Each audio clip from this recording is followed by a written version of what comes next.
Hi, welcome everyone. Can I just start by acknowledging the traditional custodians of the land on which we stand? We're on the land of Wurundjeri people with the Kulin Nation and pay respects to elders both past, present and emerging. And also I'd like to extend that respect to Aboriginal and Torres Strait Islander peoples here today or watching online. So today's Talking Point webinar is a bit of a new thing for us. Thank you for everyone who's tuned into the Talking Point series. They've largely been online today, but today we're trying something new. We've got an in-house audience here and also simultaneously broadcasting online. So fingers crossed it all goes well. And this could be the model moving forward. But we've got a really exciting speaker, as we do always, but a really exciting international speaker today, which we're really excited to hear from. So our online audience can also participate. So we can take questions here on the floor, but also on your Zoom conference, you'll be able to see a Q&A button. So if people want to ask questions throughout the presentation, please don't go to the chat function, go to the Q&A function, and we can look at those questions and ask John those questions at the end of his talk.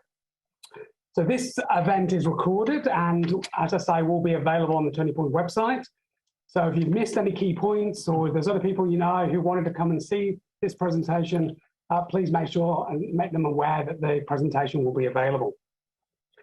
So it's my great honor to introduce Professor John Marston. So John is an international celebrity in this field.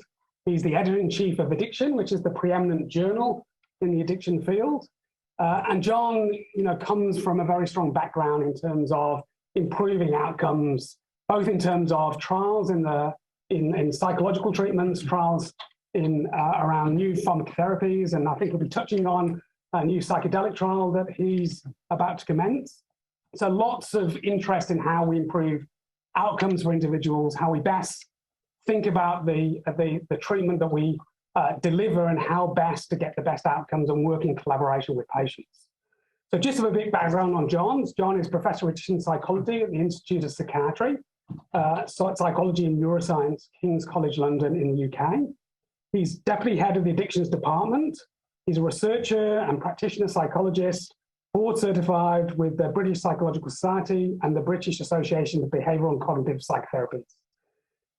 As I said, his research focuses on the development of novel medication and psychological therapies and population and health service epidemiology. He's a senior academic advisor to the Home Office for the Office for Health Improvement Disparities and the clinical advisor to the Center for Clinical Trials Network at the US National Institute of Drug Abuse. And it's my great pleasure to introduce John, who's going to be talking about better collaboration and outcomes, case formulation and measurement-based care for substance use disorders. Please welcome John.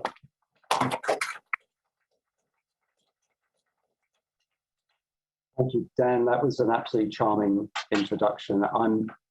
I've got two immediate intrusive thoughts. One, I'm absolutely honored to be here. I'm also really nervous. I'm out of practice.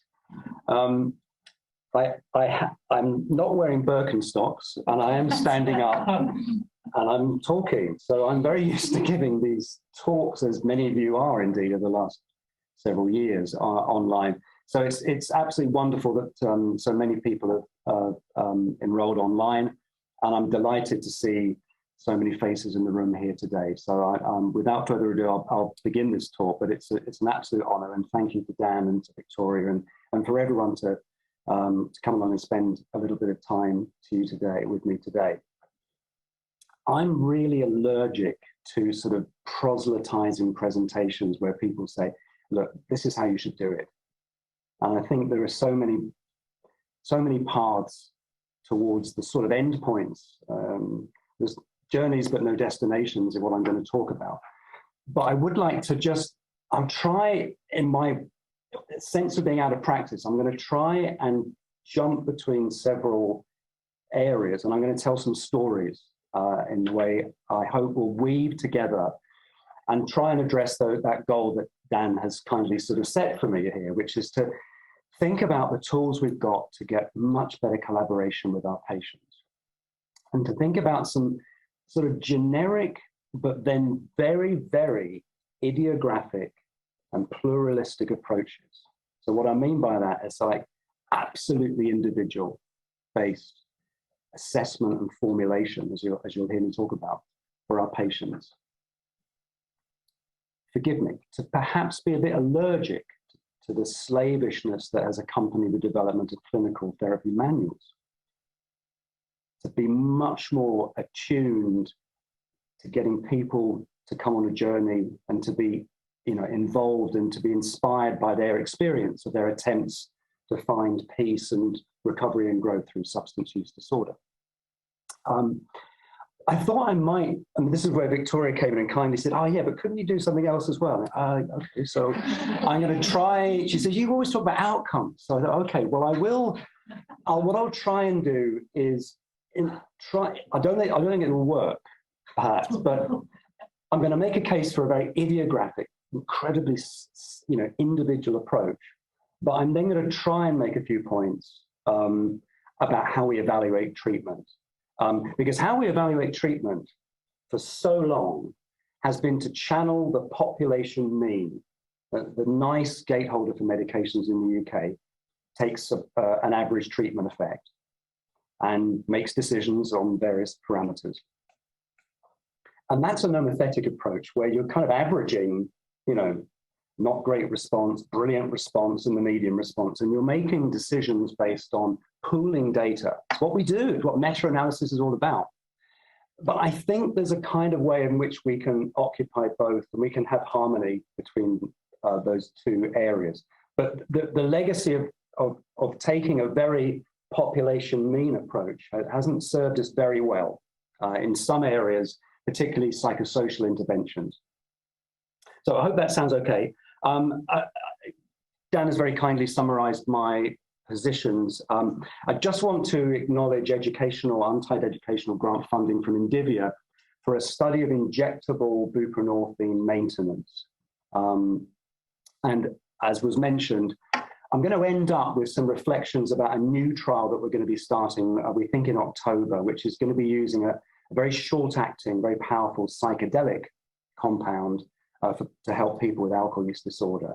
And I'm just going to make a few points that apply my reflections in this talk to that new trial. So I always think about, perhaps we always do, when we've finished one piece of work, there is a sort of legacy in terms of things that went well and things that are now actionable that we take forward. So I'm particularly inspired to do that.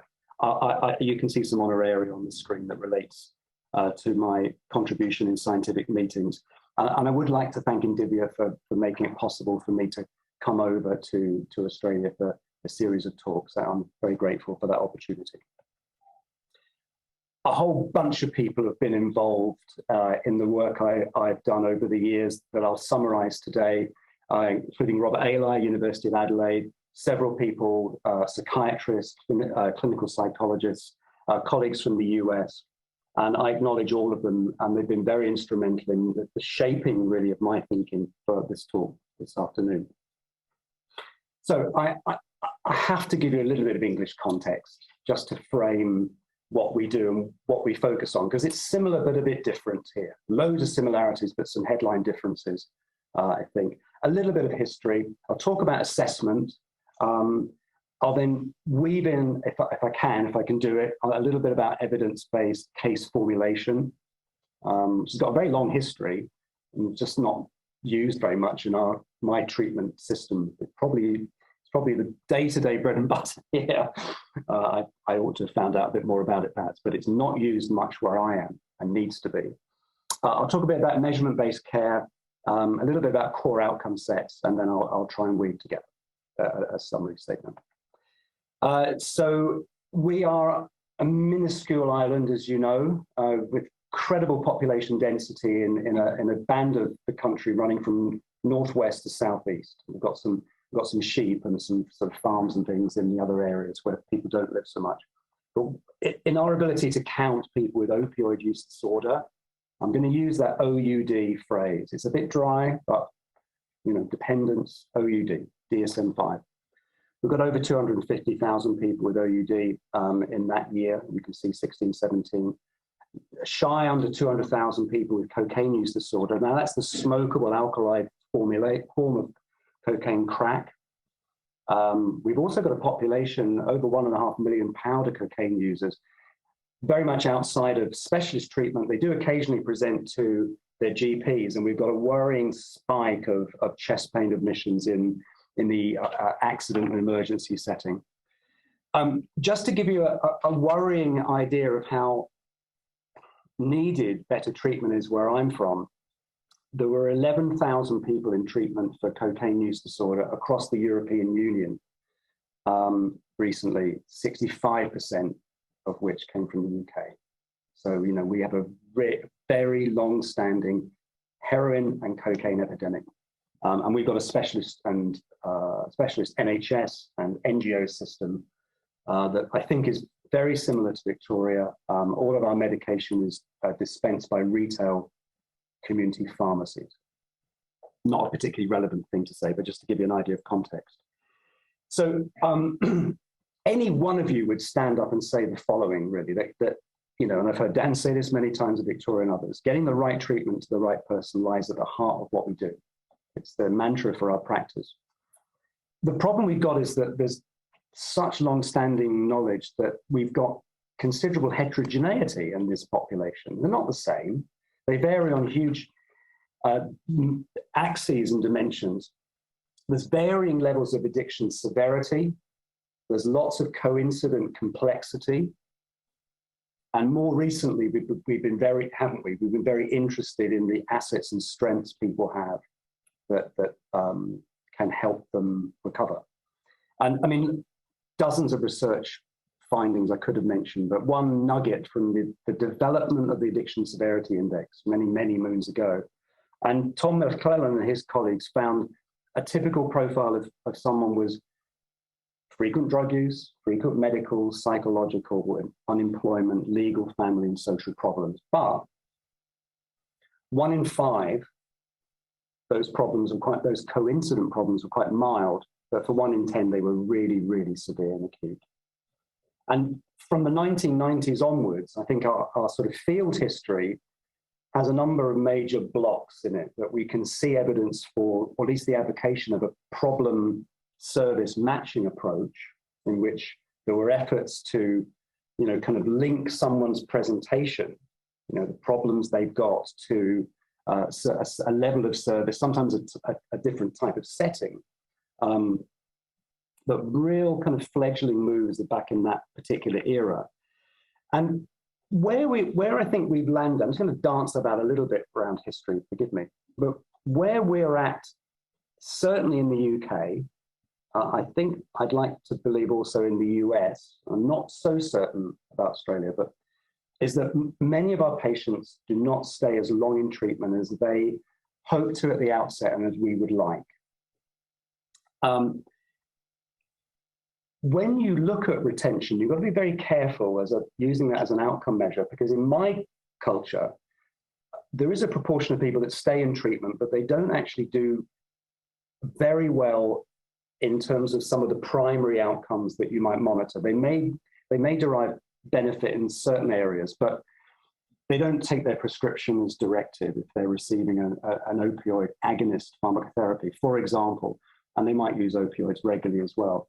And for us, I think, as you've seen at the beginning, stimulant use disorder, we don't really have much methamphetamine, but we've got a lot of cocaine, and that is a dual problem in 1 in 2 patients in South London, where I hail from.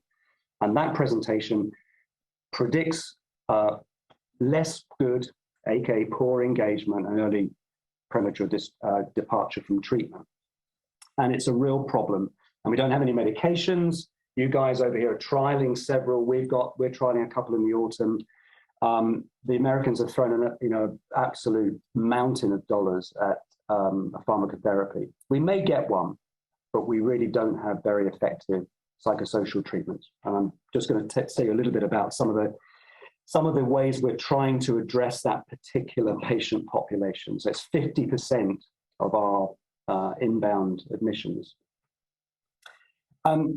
Again, fragments. A Roger Weiss study on prescription opioid use disorder from the US found something that's so obvious, but it is clinically actionable. What they found was when you randomized people to treatment as usual or for a particular type pharmacotherapy, 26% of patients continued to use non-medical opioids in the first 2 weeks after stabilization. And that had very powerful negative predictive value. So simply that those people continued to not respond at 3 months. So you think, okay, so that was known at 2 weeks. Now, it's kind of obvious at one level, but you can imagine a very busy service that might not be picked up. What you do about it, of course, is why we're here perhaps thinking about this question today. But to just underscore some of the problems we've got about showing a very powerful, effective treatment in England is elucidated by this second little snippet. So we did a national study of 13,500 or so people. They'd had about 6 months of methadone and buprenorphine sublingual tablet treatment. 63% were using opioids, non-medical opioids, in 10 or more days in the last month at a review. They may be benefiting in many other ways, and they are retained in treatment, but that gave us difficulty in defending that statistic to our national government. And the other thing I was saying about what's underneath retention is interesting. So we did a study of 7,700 or so people, and they were interesting. They never left treatment for 5 years, not for a minute. So continuously enrolled. Well, that's a big sample, and it's quite an unusual study. And 1 in 7 had a powerful pattern, or consistent pattern, I should say, of non-response, in that they used heroin on half the days at every clinical review every 6 months, consistently.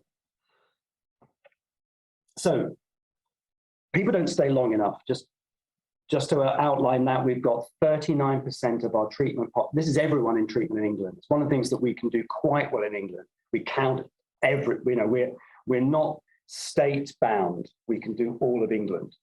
So we've got, 57 million or so population. And we know that we've got very accurate retention measures. So 16,500 people among 42,000 have left treatment by 12 weeks. Many of them come back, but that's not the duration of episode that most of them would have wanted at the outset. Let me just outline a little bit about that study I mentioned. So this graph has got on the y-axis on the left, this is heroin using days in the last month. And on the x, we've got time. So you've got, half yearly gaps all the way through to 5 years. And the red lines are descriptions of arcane statistical outpourings. Okay, so this is latent growth curve trajectory analysis, or something else that's got an even larger acronym. But we do a lot of this stuff quite routinely. So they're not real groups, but they are kind of tendencies. And when you get up to a sample of that size, you've got a model that's actually quite stable and reliable. And you can see what it shows. So we've got a green group at the bottom, subpopulation. So they come into treatment, prescribing treatment for OUD, and they're kind of not using much heroin. Most of our OUD is street heroin from Afghanistan via the Balkan route into the UK. Don't have much prescription opioid use disorder in the specialist treatment setting. Our GPs have iatrogenic and accident-induced OUD from prescription meds, but we don't see much of it in the specialist centres. But that group, they stay in treatment and they're receiving sort of relapse prevention, ongoing prescribing, and hopefully engaging with lots of services. You can see a light blue line. I mean, that's just brilliant, isn't it? So that's 25% of our cohort. They make a rapid improvement right the way down after 6 months, where they stay in treatment and use heroin, not at all or at very low levels. Yes, it'd be great if they floored out, but there's a tendency for slightly above zero use, but it's really low. That's wonderful, isn't it? We've got a black line group that take the kind of slow coach in a way. They never leave, but you can see the escalator of improvement falls really nicely early on. And then it sort of slows a little bit, but they get there. They just take a long time, and you're thinking, well, who are these people? What services are they getting? Is it slightly suboptimal, etc.? But they really do show grit perhaps and determination. And then we've got, should we go with mustard? I don't know, yellow, gold, I don't know. Anyway, they do really, really well, and they sort of stall a little bit, don't they? You can see that towards the end of this curve, after 3 years, they're sort of pivoting up a little bit. And then we've got a red line. So that's our group where we're just not intervening. It's only 15%, so that's my 1 in 7 I mentioned. But you can see for me, when we did this, I'm thinking we've got to find out characteristics. And some of the characteristics are the ones you'd expect. So acute homelessness, injecting, comorbid, common mental disorders, trauma. And also just a sort of difficulty of engaging. We call it, some of our patients script and goes. They're always saying, yeah, no, I'll see you next week. I've got to go, and we can't quite talk to them. So back to a little bit of history. So picking up this patient service matching approach, the American Society of Addiction Medicine pulled together a really formidable book. It's on the shelves for many of us, and it's called the Patient Placement Criteria. It's in various incarnations, and it, at one level, is really great because it outlines a problem service matching approach based on withdrawal symptoms, medical conditions, motivation, relapse risk, and recovery environment. And a kind of algorithm is used to kind of score, and then, because it's the states, make determinations of the setting someone should be in and points towards the type of service, partly because they've got to bill against that in that treatment system. But my goodness, it's a big book. And with the greatest of respect in the world to my David Neely and other colleagues at ASAM, I don't think many people really use it. And if they do use it, it's a bit like what happens with a lot of DSM form filling. It's filed. But since then, I think we've begun to have a wider lens, and we've got treatment as being about symptom reduction, problem management, but also trying to facilitate personal recovery strengths. So a lot of our work where I'm based is trying to, work very, very actively with our non-governmental organization partners and have all sorts of recovery groups and 12-step facilitation, sampling and engagement options for people. So it's not just about coming into the NHS clinic, far from it. And I think there is sort of evidence in the history that I'm alluding to in the last 15 years of an interest in integrated care pathways and an understanding that we've got a really continuing care approach here for our patients. So psychologists are endlessly annoying in two ways. One, they always wanting to draw pictures with arrows and circles and things, and it's just in the sort of ghastly DNA of the psychologist. I get very excited sometimes on the whiteboard with a patient where I'm going, oh my goodness, it's like this. And the patient's going, what? And then you sort of sit down and say, oh, it doesn't matter. But we thought in spite of there being endless instruments, we thought there was a case a while ago for another one. And we devised something called the Addiction Dimensions for Assessment and Personalized Treatment. And it was a multi-center study in England and in South Australia, in Adelaide and various towns in SA. And what we did was we recruited patients who had been in treatment with involving methadone and buprenorphine for at least a year. Okay, so they're retained.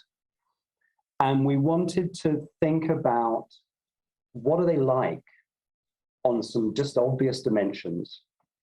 And we had, we long listed and used various statistical procedures to kind of boil down dimensions to some indicators of OUD severity, complexity, as you can see, with various fairly obvious domains, psychological health, interpersonal relationships, risk, housing, finances, and also some indicators, if you like, of sort of strengths, assets, personal recovery, capital indicators.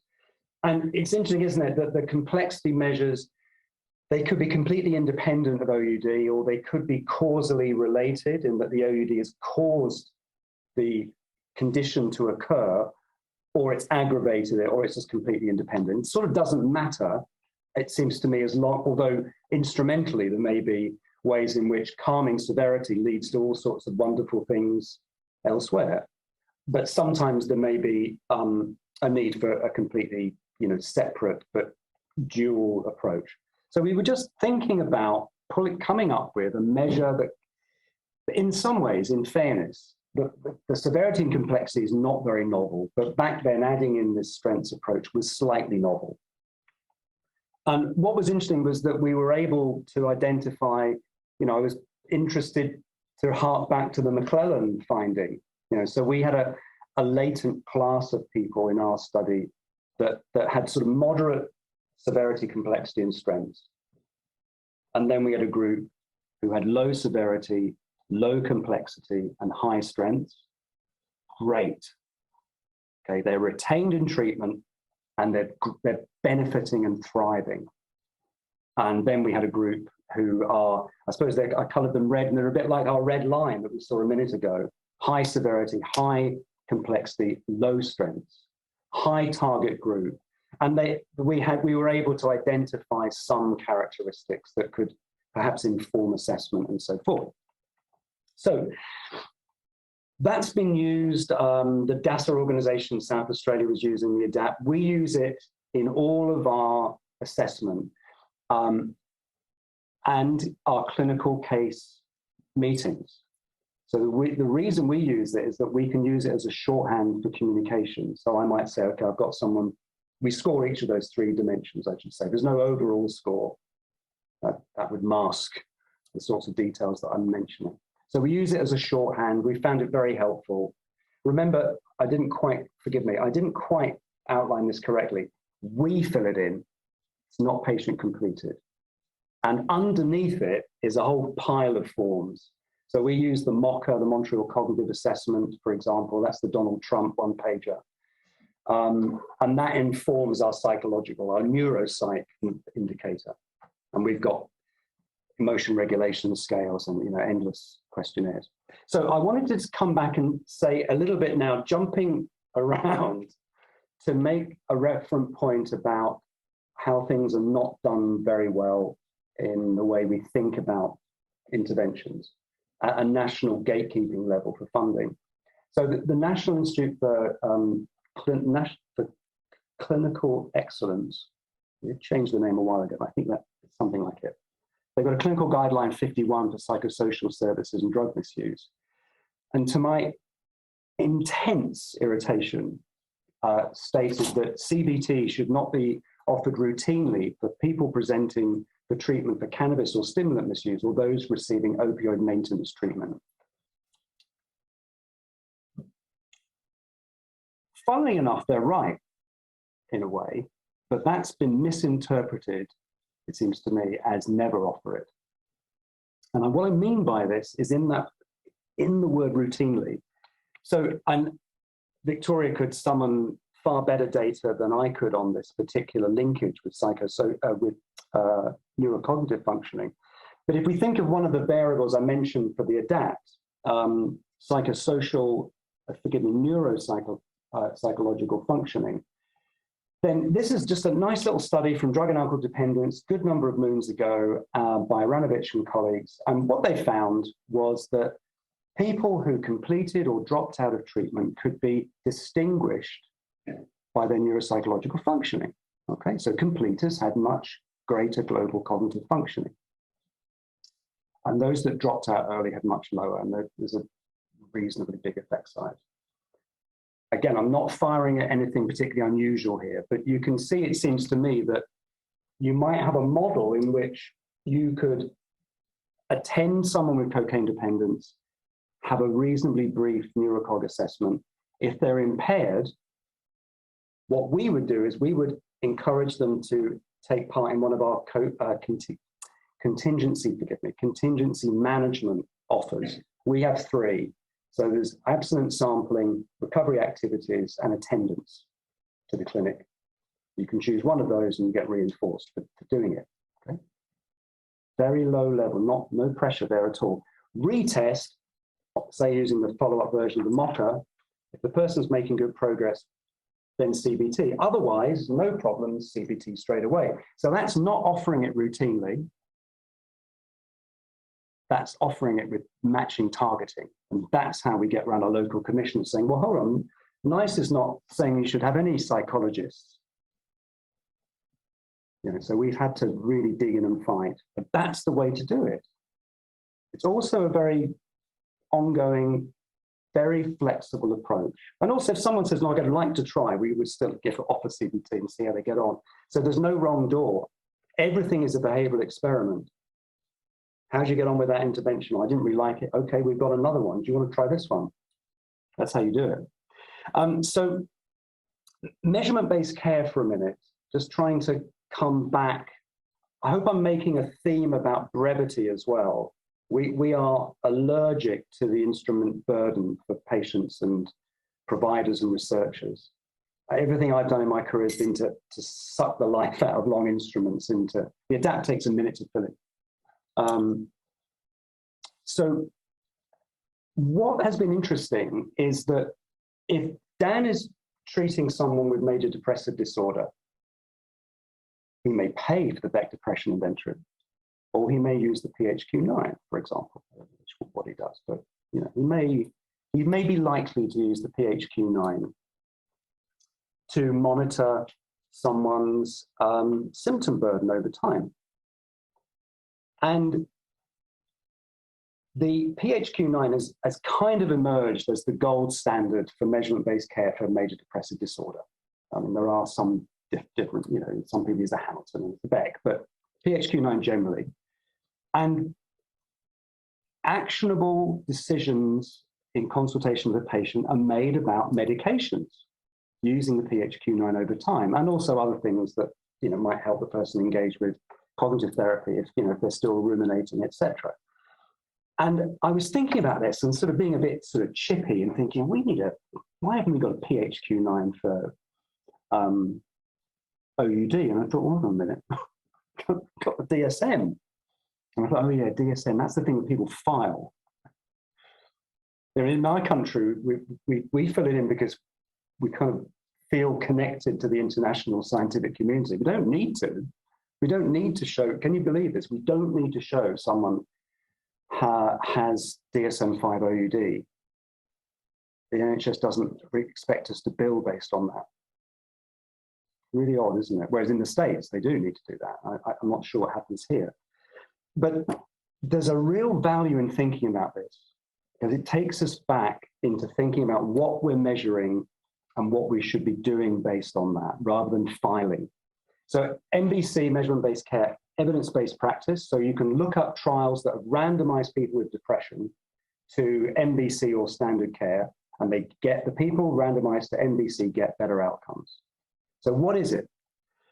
So first of all, it's using disease symptoms, signs or biomarkers to inform clinical action, and with feedback given back to the patient to chart their progress. And you think, hold on a minute, that's what's done in medicine. Physical conditions are always treated like this, or they should be. So, hypertension and diabetes have, for example, blood pressure and glycated hemoglobin, for example, as primary biomarkers, and are used to guide clinical actions and are given feedback to patients as well to mark and chart their progress.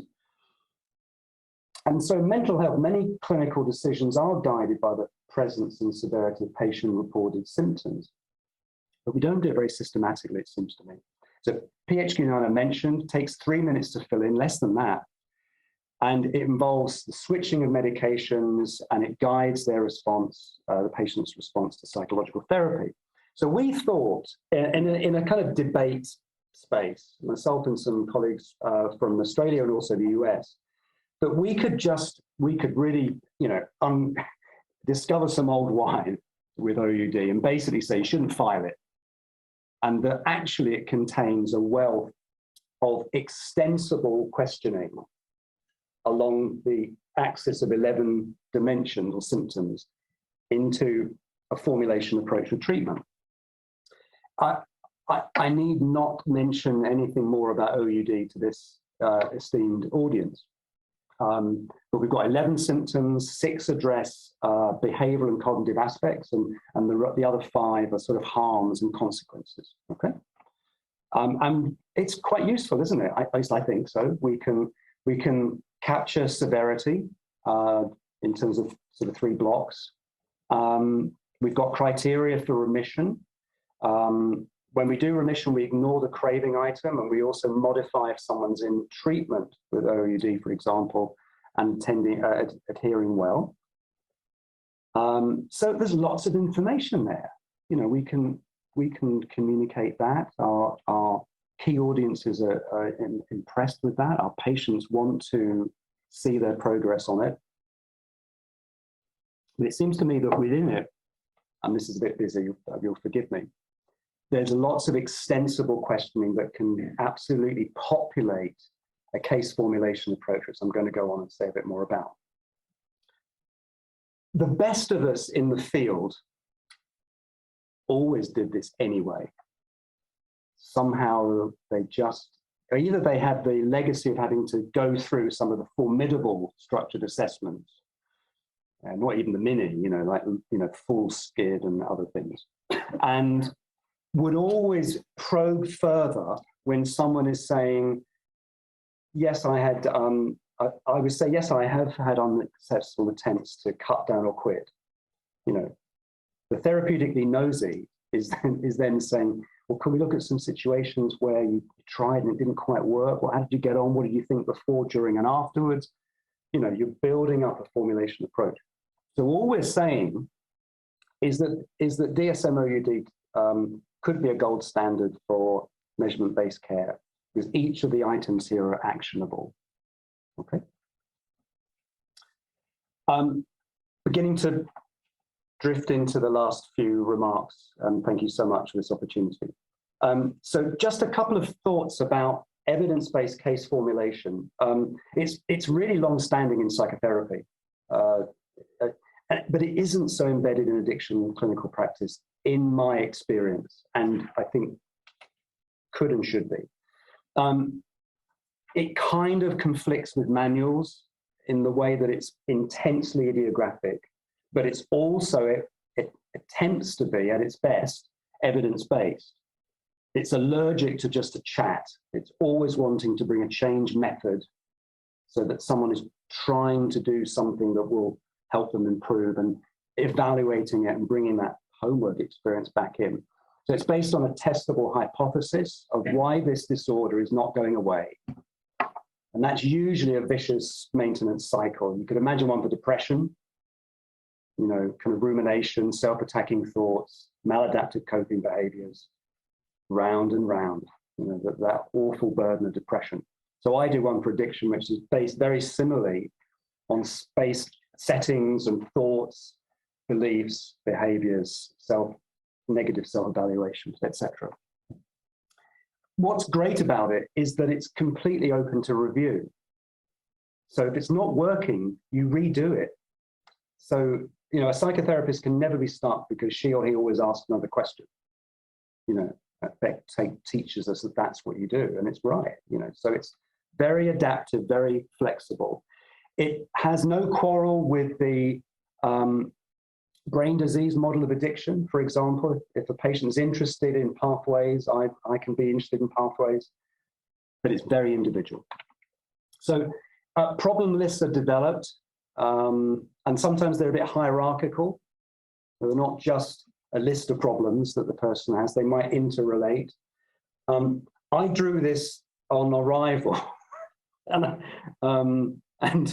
thought to myself, oh God, you can't even remember what's in those 4 circles, and as I was just drawing them out. But something like a situation in which there are fast occurring thoughts, elaborating slower reflections, often memories that are retrieved, that are very consolidated, autobiographical often, lots of appraisals and behaviors. But just drawing that out with someone can be just really important and involving, seems to me. So I just want to summarize a couple of, if I may, a couple of examples of what I'm talking about. So this is a name-changed patient, but a real situation. And a lot of our patients exist to their dissatisfaction in a kind of Groundhog Day that's a Groundhog fortnight. And what I mean by that is the Department of Work and Pensions credits their bank account at 3 minutes after midnight every second Friday morning with a welfare check. Okay? And during the intervening days, after the weekend, certainly, and then into the sort of first week, they're often not experiencing much bothersome, distressing craving, sort of instrumentally mediated somehow.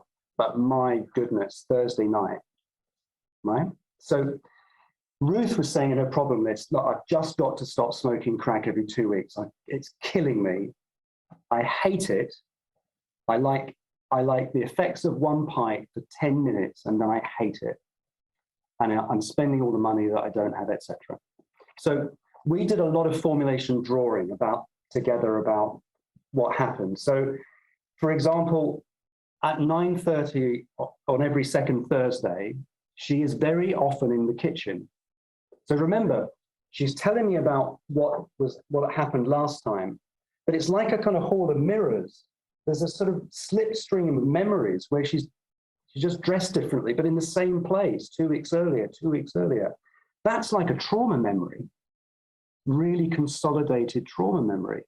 You keep on thinking about it, you keep on inhabiting it, you reinforce it. Anyway, so she's in her kitchen and she's willing the clock to move on, hating it. Still 2 hours before I can go. What she means about go is walk down Brixton Hill, where I'm based, to the ATM machine, get the money. She has mental images of the ATM machine. She has an intrusive, anxious thought, it had better work, it better not jam. There was a time it jammed. It took her card, right? Can you imagine the galvanic skin response to that belief? She's sweating.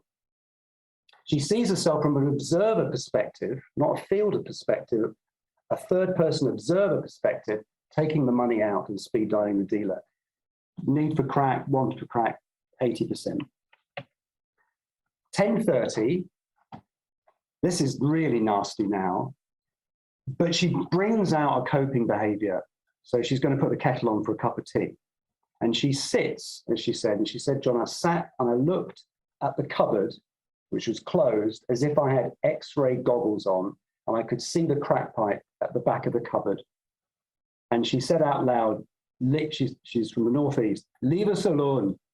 That's how she said, leave us alone. Leave me alone. But then, oh boy, because addiction is a bully. It's got moves. Out come the pro-drug approach thoughts. Yeah, well, I've been good this week. I haven't used very much. A little would be fine. Just a pipe. 10 out of 10 want. She then has images of her walking down Brixton Hill. She has a mental image of rolling a rock of cocaine in her fingers, palpating it, working out whether it's soft or hard. They want it soft. If it's hard, it's possibly porcelain.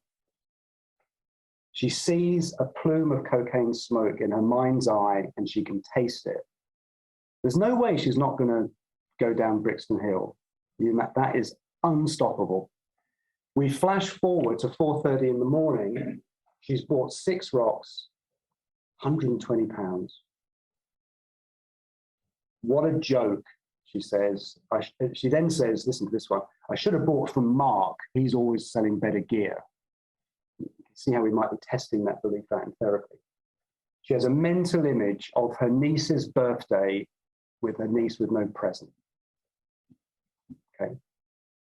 She feels anxious, she's got buyer's remorse, and she promised her niece, she says, a good party, I'm useless. Why do I do this? I don't even like it. Okay, so there's our micro formulation. Yes, we could bring in all the family and the life events and other things. That micro formulation is repeated every second Friday. And what we used was a number of techniques to cognitively restructure some of those beliefs. So for example, we think of it as like a videotape. So we can pause the action and say, okay, you're right here with that strong thought. Let's jump forward to 4:30 in the morning. How do you feel now? Can you bring that image from the future into now, and we go back. We do, it's like trauma-focused cognitive therapy, PTSD. We play that image over and over in therapy, in a very safe space. What we also do is we harness the reality of all psychiatry, really. You can't avoid the things that make you feel anxious. You have to approach them. So we do our own odd version of exposure therapy. Just to say, this actually is the ATM machine. Now, this is a drug neutral object for us. This means, not that we often have money anymore, do we? But this is a source of money. But for my patients and yours, if they use ATMs, this is now a conditioned, cued object paired with drug use, and now means drugs via money. And you get lots of thoughts when you're seeing them in the street. So people might walk around a street corner, see an empty ATM machine and have a permission-giving thought, etc. So we've done something that's just unspeakably crude for many of the precision experimental psychologists who like to know exactly what's going on. We encouraged our patients to put a bunch of triggers in a cardboard box. So I gave patients a camera, and they would take pictures of the local area of high-risk situations. We asked them to bring in used crack pipes and other objects, such as filters, bags, money, etc. We asked them to record the street sounds from their apartment. We asked them to record a little script of them talking about, for example, the pipe behind the cupboard. And what we do is we try, the reason we're doing this is not in any way to make our patients feel worse and uncomfortable. It's to access the cognitions and affects that I've been talking about. They are a bit elusive. So many of our patients say, I just don't know why I did it. Ruth had no idea until we drew that out, that she had permission-giving thoughts. And she discounted the niece's birthday.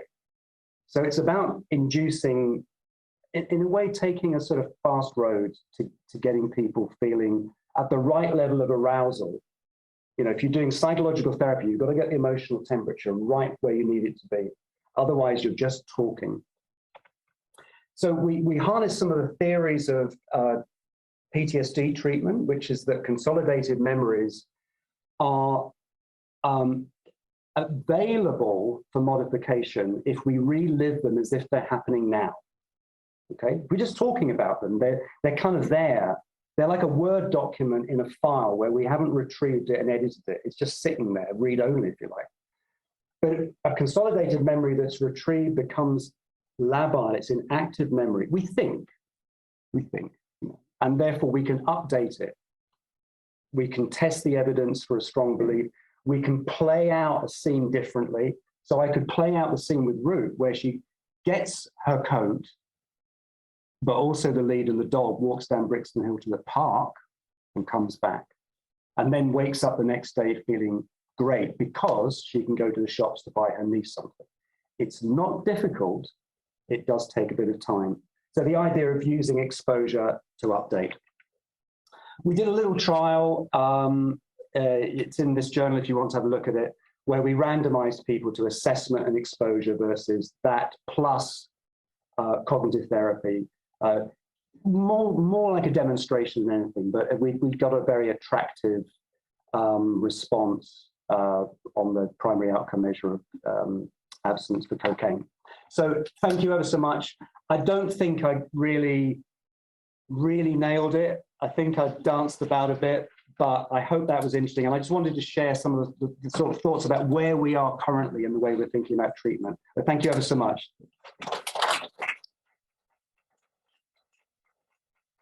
Thank you, John, for taking us on a wild tour of inside your head. So lots of things I think to think about. I might just give the audience a moment to think of questions. So I'll just ask one from that we had online. So we had about 250 people online. Amazing. Which is really great. Wow, thank you. One of the questions is just around the adapt and its cultural sort of adaptation. So none of the questions there sort of take in the context of culture. So do you have any comments on sort of how culture relates to it? Yeah, no, Thank you, Dan, and thank you everyone for kindly thinking about questions. And that's the sort of texture that's absolutely right. So we always said with the ADAPT that we wanted to get the minimal number of things that would form a basic capture, and that there'll be lots and lots of granular texture surrounding it. We thought of culture, and I hope I don't, arouse anyone's ire. We couldn't capture an indicator very well. We did talk about it, but we felt that the only thing we could do was sort of slightly dodge this one, forgive me, and say it's obviously really important. We have with our services like Turning Point, so I'm embedded in a very multicultural community setting, and so we feel we're very attuned to that. But certainly, it's a really important annex. It's not an addition; it's an integral part. And we kind of we always were saying it's just it's 1 page of A4, for example, and it's a brief measure. Always you'd be adding to it, and it summarizes what might be a whole raft of things But I guess we probably can't debate it, but I'd like to really think more, I suppose you encouraged me to do so, about what, some of the cultural aspects that are important to the offer of treatment. And I probably need to think a bit more about that, because maybe there are some obviously, important elements that we ought to attune to more than we are. Questions from the audience? While people are still thinking, I might just take the opportunity. So just with the ADAPT, I suppose my question is, who does it benefit? So is the ADAPT useful for thinking about, for helping to think about a patient situation, or is it actually more helpful for clinicians to actually get a broader sense of what's going on? And you've just, maybe this links to a second question. So you talked about at the beginning this sort of, large group who drop out of treatment for a whole range of reasons of your experience. So how does these approaches adapt, or what you've talked about, how does that link to retaining or working with that group? Thank you so much. So I would argue really that it's the complexity domain that's kind of overlooked, and that often the realities of the things in that domain that are happening to people are not attended to sufficiently for the planning of treatment. And those become the moderators of engagement and the precipitants of early leaving. Obviously, things happen to people. That's the reality, isn't it? There can be a life event of some sort, and the person pivots away from treatment. But we wanted to make sure that when someone was presenting to the conference, they had to have some capture of those 7 or so subdomains. They're going to have to say something about each one. And in so doing, it needs to be informed. They couldn't ignore those. So it was really just that it was like a aid memoir, to be honest. We weren't really sure what to do with the strengths one. We were kind of delighted when it was there, and we were thinking, okay, so this person doesn't seem to have much out, they're not scheduling their time very well, their motivation's low, they don't have much social network support. Okay, well, it's difficult to grow that in a way. So that was something that we tended to hope would benefit over time.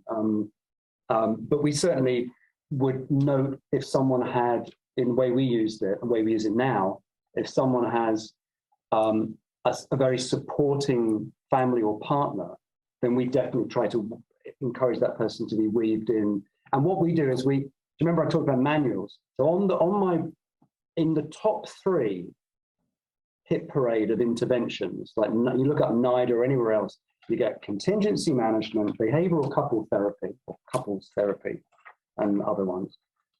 So I've got the manual. On it goes, and it's great, it's well divided, evidence-based. Occasionally we put a couple through it, but generally what we do is we take a few chapters out, and use that. So we just take a couple of change methods from that manual and then we had a partner coming in, and it was basically some non-blaming and motivational contracting over the breakfast table that they would do, reinforcing progress, etc. So, but yeah, I think the idea at its heart, the idea that you're going to be asked to talk about these things, and someone like your director would of course have that 360-degree view, but a very busy clinician who might think, okay, I only need to talk about their withdrawal status, might not, and then we would sort of find them out. So it's that kind of pressure. Yeah.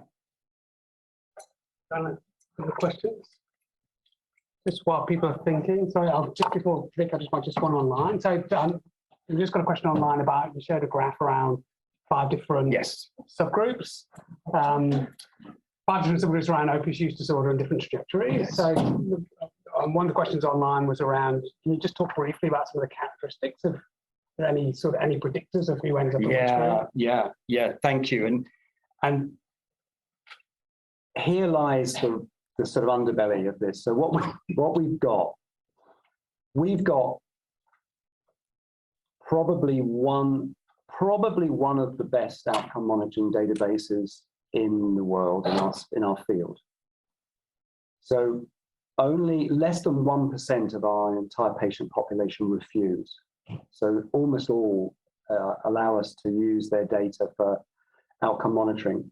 And the way we set up this system in all clinics across all of England is that there's a brief form that they fill in at the top of a pile of other forms that they fill in that we don't get nationally. I guess you can maybe guess where I'm heading with this. So we have a very large but quite superficial database. We don't have the texture, we don't have a granular measure of neuropsychological functioning or emotional dysregulation or craving. We don't have craving. So we couldn't find brilliant phenotypic distinctions between these groups, but we have lots of unknown factors. I think it's pretty straightforward to think that we've got the red line having a very high complexity burden and probably poorly managed OUD severity and probably low, just weaving the adapt to that graph together, and low strengths. So it's probably knowable, but I don't have very good I don't have a very good insight into that because we just don't have that. We've got some data on everyone, rather than what you want is nested studies where you do deep dives into small cohorts, but that's not what we have. But what we do have is a very that's 7,500 people that stayed in treatment for 5 years. I think that's probably, I hate superlatives, but that's an unusual study. I think we don't do them that often, so I don't know really. Thanks, John. And just a final question, Vic. I was just going to ask about the mental imagery intervention. Are there other types of clients for whom that works particularly well? I think the illustration of the roof, that was fantastic. And I was also wondering how challenging it is for people to sort of play the tape forward and see that alternative scenario. Oh, that's such a kind question. Thank you. So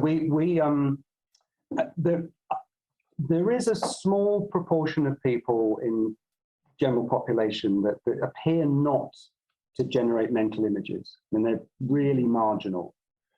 I actually forget what the term is called. I ought to know. I do know, but I've forgotten. I'm blaming jet lag.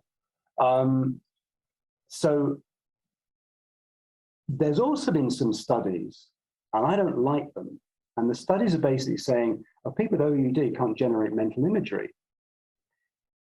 I don't think that's the case at all. The only time we've really struggled is if someone's got really high PHQ-9 scores. And that's because of the way depression means the person doesn't want to generate a positive future mental image. They want to discount that possibility. They can generate a negative memory, if you like, an autobiographical memory that's a mental image. So we found that patients really like it. Sometimes they sort of tilt their head and think, And I say, look, imagine walking down a beach. I haven't been on a beach. Okay, imagine a red bus. You know, it takes a bit of effort sometimes, but we found it's really rewarding. There's no doubt it takes a lot of time. What we did a study we published where we asked people, first of all, to generate, after assessment and stuff, to generate 4 mental images.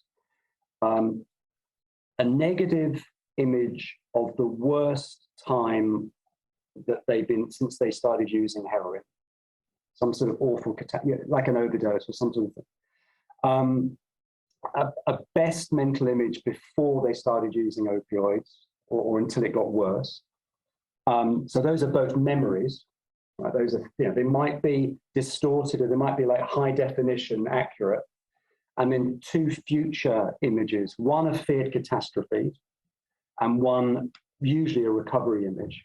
So for example, the fear catastrophe, I can think of someone saying, I am in bed at King's College Hospital having recovered from an overdose and my daughter is standing by the bedside crying. Nasty. You know, you can imagine, and what's great, I didn't mention this, what's great about mental images is they connect with emotion. That's why they're so important. And then another one, a future positive, the guy said to me, okay, I'm at a fun fair place in the country and my daughter, interesting daughters again, but my daughter is walking towards me off a fun fair ride in a summer dress and she's smiling. And so what we asked people to do, we first of all induced craving. So we asked people to, you know, look at objects and then we randomized them to one of those 4 images. And the positive mental image got acute craving down immediately and the negative ones kept it up. So acutely, it's brilliant. The question is, can people use it in the field? And that's where I think mobile health, apps, you know, prompts and stuff is for those that are included, digitally included, could be really useful. So I think it's an amazing part of our psychological armory. And it kind of makes peace with, you know, some of the Q exposure work, some of the working memory studies. I know you guys have been doing some great work here, but a lot of us had concluded from the systematic reviews that these were dead ends. But in a way, I think if you go really idiographic, if you go uber personalized, it's amazing. You push someone through a real flat protocol where, you know, they just don't bite on it. So it's a slightly different way of thinking about it. Thanks so much, John. I think we could all ask you questions all afternoon, but unfortunately we can't. It's come 2 o'clock, so we've got to finish. I just want to say a big thank you for sort of reminding us that, you know, we shouldn't take treatment for granted, that we need to think about how we personalize approaches to individuals. If people aren't engaging or are dropping out, we need to sort of be more inquisitive and sort of go much deeper in terms of understanding, you know, what it is that they're looking for and be a bit more adaptive in the way that we construct the interventions that we deliver. So can I take this opportunity to thank John for coming all the way from the UK.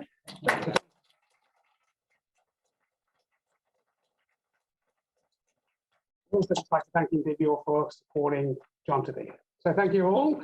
I hope you enjoyed the webinar. It will be available online very soon. If you missed this one, or the aspects of this you missed, or other people you think would benefit from seeing the video or any of the other talks that we have, please log into the website. Thank you and good afternoon.